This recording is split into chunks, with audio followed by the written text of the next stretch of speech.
Hi, this is Roger. Thanks for dropping by. I know I said I wasn't going to film this, but there must be an awful lot out there that haven't done this and are dreading doing it. So I thought I'd film it.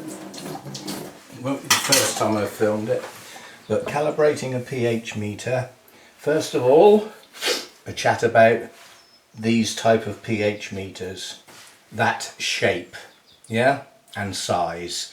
They'll come in different colours, they come in different makes, and they sometimes work on a different principle. So just because it looks like that, it doesn't mean it's the same thing. And the most important thing to me is that little hole there, into which this little screwdriver fits, which means I manually adjust the calibration.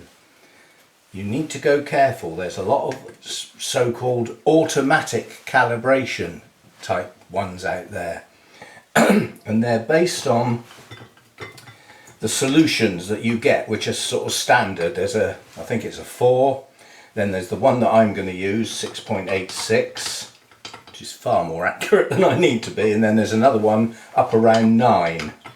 Well, you have to bear in mind the pH levels that I read are around sort of 6.2 to around 6.8. So I can see no point in doing a double calibration with the 4. 4 is so far away from everything I ever want that to average my reading by adjusting it so that it's as near as 4 as I can get it and as near as 6.8 as I can get it, it's in the middle. In the middle's not where I want it. I want it nearer the 6.8, so I only use the 6.8. That's all I've ever done. And it might mean I'm a little bit out. So what? I don't work in a laboratory. Right, so first job, if you have a brand new one, you don't need to. I don't have a brand new one, I have one that's been used. There is a possible build-up on that glass bulb in there. Yeah, so the first thing we do is with a sterilised, very soft toothbrush, we give it a clean and a rinse in clean water. So all of this got cleaned with the toothbrush. This is now clean, and it would have been sterile if I hadn't put my fingers on it. It don't have to be that close. Okay, so that's the pH meter, a manual adjustment on mine. The other thing that's good about this, I searched high and low, reading up on all the different makes and everything. And the other good thing about this particular one is, in the instructions, it says, when you have finished using it, rinse, replace cap and store. It doesn't say anything about storing it in anything. Because quite a lot of the others, you have to have a base solution that you put in the cap and you have to store it in that. Otherwise it doesn't work properly next time you come to use it. That costs money. It also has to be refreshed and replaced frequently because it'll get contaminated. So I got one that doesn't need that. It's specifically said in the instructions, rinse, replace cap and store. So that's what we do. I do rinse it in RO water.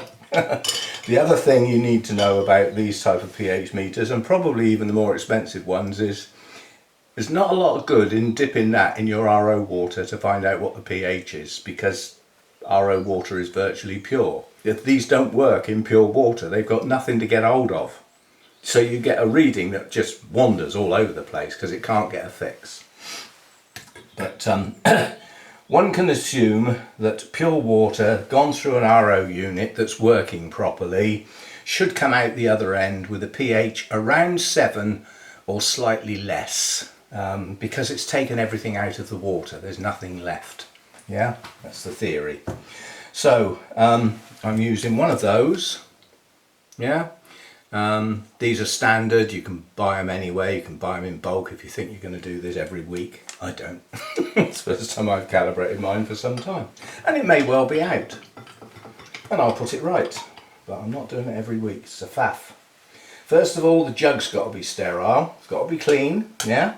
I'm using RO water, that's the best I've got. I'm not going out buying stuff just to calibrate a pH meter.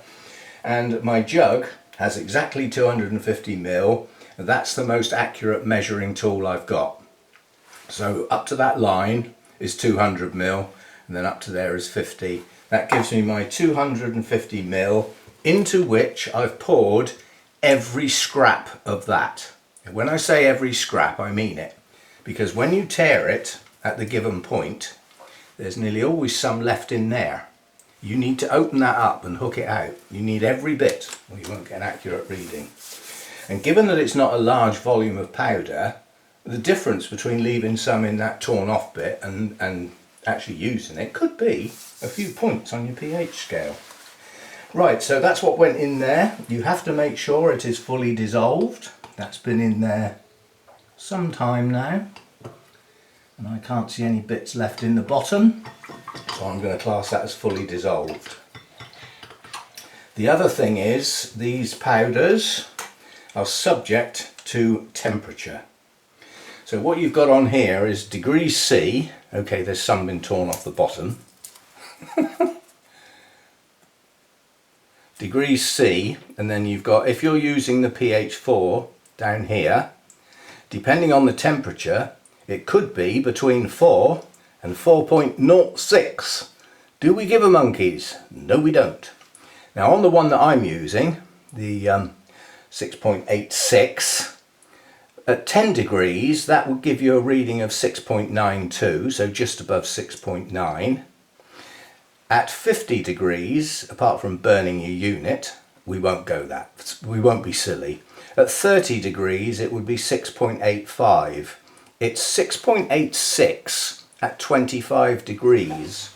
So why my jug is standing in that bowl is that bowl's got warm water in it, because my RO water was quite a bit less than 25 degrees.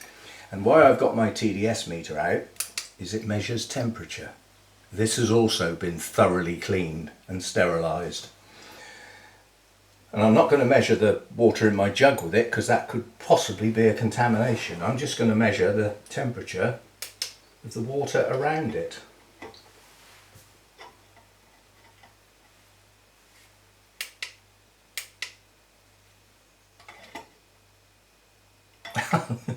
So I'm measuring the pH here, no wonder it doesn't work.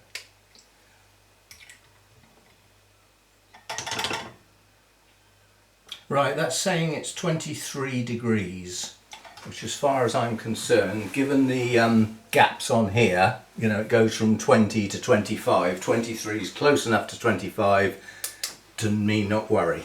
So, and this bowl, this jug has been stood in that bowl for some considerable time, so I'm going to assume the temperature of the water in the jug is roughly 22-23 degrees. Right, all that's the easy bit, but it needs coffee for the next bit.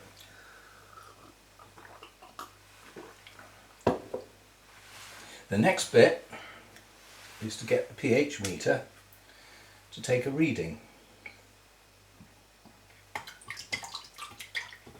Now these pH meters are notoriously slow to react, but this one's not too bad.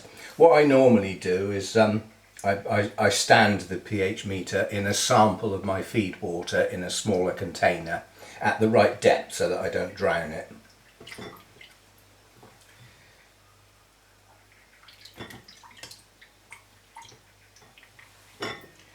Right, so this may explain a lot of why I've been using quite a lot of the bicarbonate of soda to get my pH to my reading, because this is currently saying about 7.2, so it's miles off. This is what happens with these.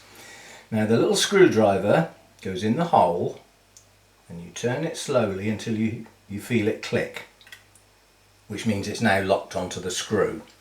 And you turn the screw and see what happens. Your reading will either go down or up. Mine's going up, so we're heading in the right direction. Unfortunately,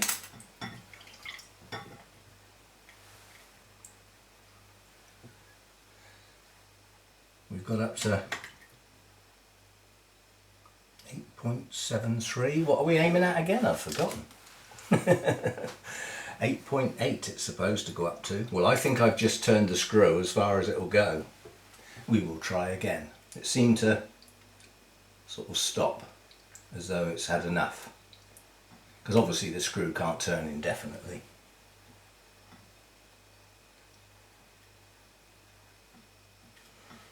Yep, that's as far as it's going to go.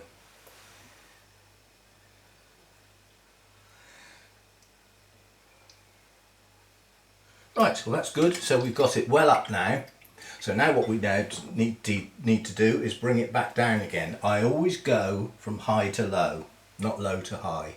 So we've got to locate my little screwdriver in the slot again. Just turn it gently until you feel it click, and then it locks on.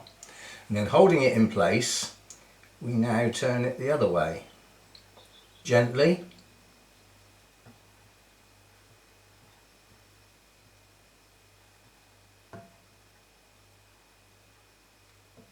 I'm looking for 6.8. Incredibly fine movements. You can't see the reading, I know.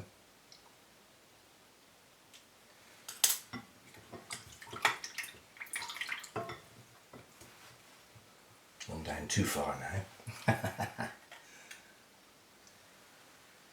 You get the hang of it anyway. It's a faff.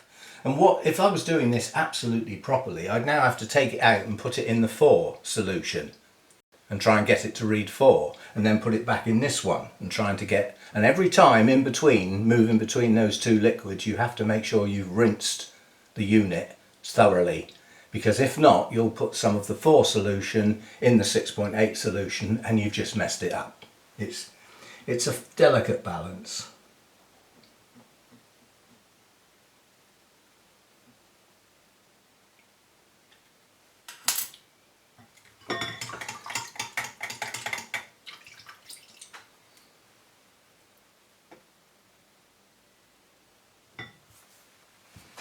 Right, what I've got at the moment is 6.8, 6.81,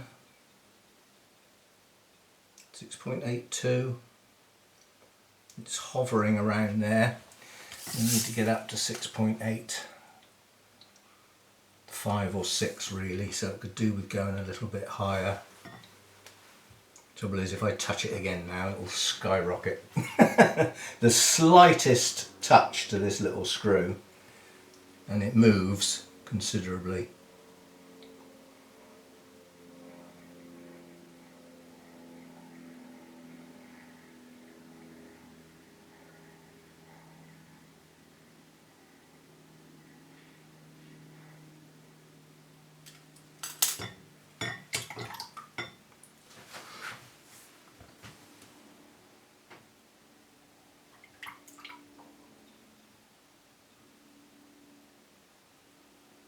Back to where I started from.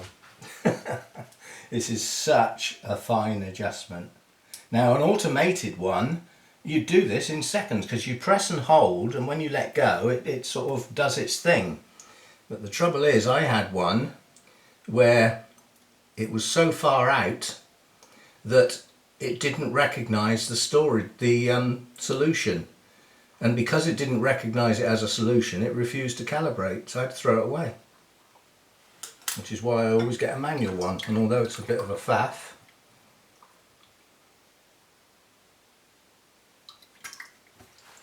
it's worth persevering, because you only do it, well, I only do it once in a blue moon. I'm not doing this that frequently.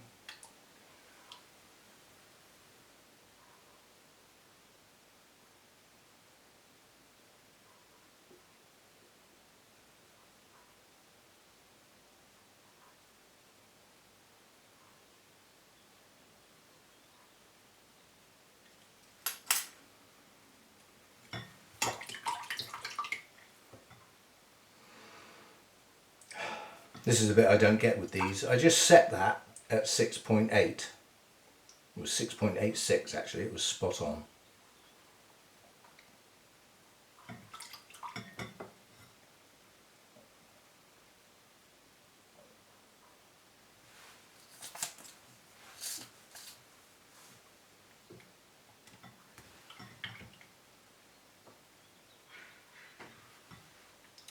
Still a fraction low. I still want to take it up a fraction.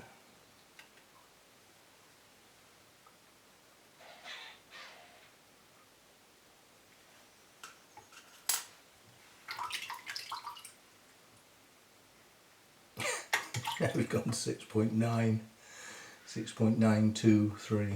So I only just touched it, hardly turned it at all. This is the problem with these, they're oversensitive really. But you know, you could work into 2 decimal places here.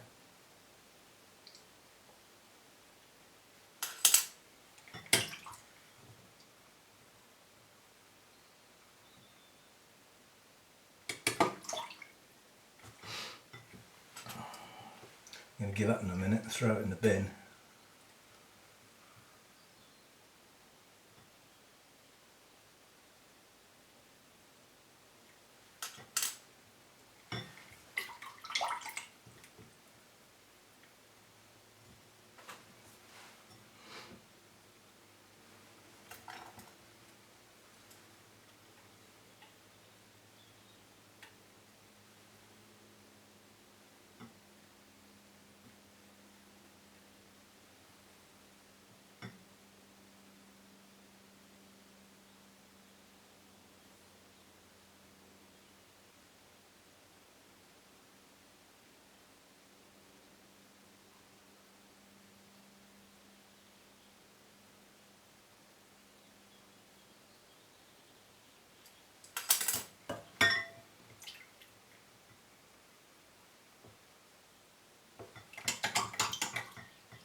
Temperature, you get a higher reading with a lower temperature, because that's now reading 6.89. That's close enough that I might leave it, because this is becoming over tedious now.